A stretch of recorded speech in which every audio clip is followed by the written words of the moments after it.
আমি একটু র ভাবে অনেক সময় উপস্থাপন করি আমার কন্টেন্ট। মেকআপ করি, আমি হয়তো বা একটু ওয়েস্টার্ন কাপড় পরি, কারণ আমার সব পেশেন্টরাই তো প্রেমে পড়ে। তো ছেলে মানুষের চেয়ে মেয়ে মানুষ আমার প্রেমে বেশি পড়ে। সবাই এই যে আপনি বললেন যে আপনি ডাক্তার কিন্তু আপনি একটু অন্যরকম, জিজ্ঞেস করবা অভিনয় করতে চাই কিনা।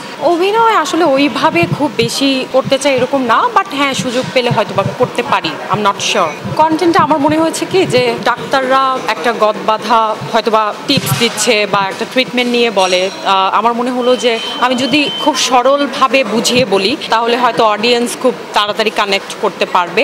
আর আমি একটু ভিন্নভাবে, ডাক্তাররা এরকম কন্টেন্ট বানায় না, তো আমি একটু ভিন্নভাবে বিভিন্ন লোকেশনে বিভিন্ন মানে খুব সরল ভাষায় আমি বোঝানোর চেষ্টা করি, যেটা হয়তো বা মেডিকেল টার্মে বললে অনেক অডিয়েন্স বা অনেক পেশেন্টরা ওনারা বুঝতে পারবেন না। তাই আমি একটু র ভাবে অনেক সময় উপস্থাপন করি আমার কন্টেন্ট।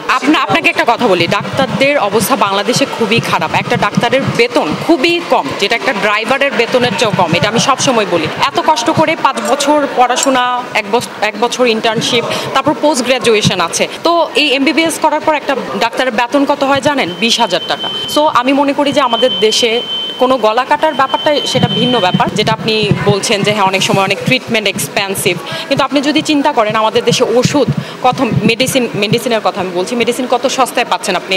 হয়তো 10 টাকায় নাপা পাচ্ছেন, 5 টাকায় গ্যাসের ট্যাবলেট পাচ্ছেন। বিদেশে কিন্তু এটা আরও অনেক বেশি এক্সপেন্সিভ। তো আমাদের দেশে আমার মনে হয় যে ট্রিটমেন্ট থেকে শুরু করে, এবং সবচেয়ে বড় কথা আমাদের দেশের ডাক্তাররা অনেক ভালো। সো আমার মনে হয় না যে ডাক্তার ওভাবে গলা কাটা যে ব্যাপারটা, সে সেম ট্রিটমেন্টটা আপনি হয়তো ইন্ডিয়া গিয়ে 5 গুণ টাকা খরচ করবেন, তখন আপনার শান্তি লাগবে যে হ্যাঁ আমি চেন্নাই গিয়েছি, আমি থাইল্যান্ড গিয়েছি, 10 গুণ টাকা খরচ করছেন। কিন্তু বাংলাদেশের ডাক্তারদের উপরে আস্থা রাখুন, ওনারা আসলেই অনেক ভালো ট্রিটমেন্ট করে। সবাই আমরা যারা আছি এই পেশায়। না, অনেকে কমেন্ট করে যে আপনি নায়িকা হবেন কবে, আমার অডিয়েন্সরা অনেকে কমেন্ট করে। আসলে সব জিনিস যদি সবাই, এই যে আপনি বললেন যে আপনি ডাক্তার কিন্তু আপনি একটু অন্যরকম, আমি হয়তো বা একটু মেকআপ করি, আমি হয়তো বা একটু ওয়েস্টার্ন কাপড় পরি। সো ডাক্তাররা তো সবই করতে পারে। আমারও তো ইচ্ছা আছে, আমার ব্যক্তি জীবন আছে, আমিও চাই যে আমার পছন্দের মতো আমি মেকআপ করব, এটা করব, সেটা করব, ঘুরে বেড়াবো। আর যেটা মিডিয়ার কথা, মডেলিং টুকটাক তো করি। আর সিনেমা টিনেমা আই ডোন্ট নো এখনও, আই এম নট শিওর, কারণ আমি নিজে কনফিউজ। আরও অনেক নায়িকা আছে, অনেক সুন্দর সুন্দর নায়িকা আছে।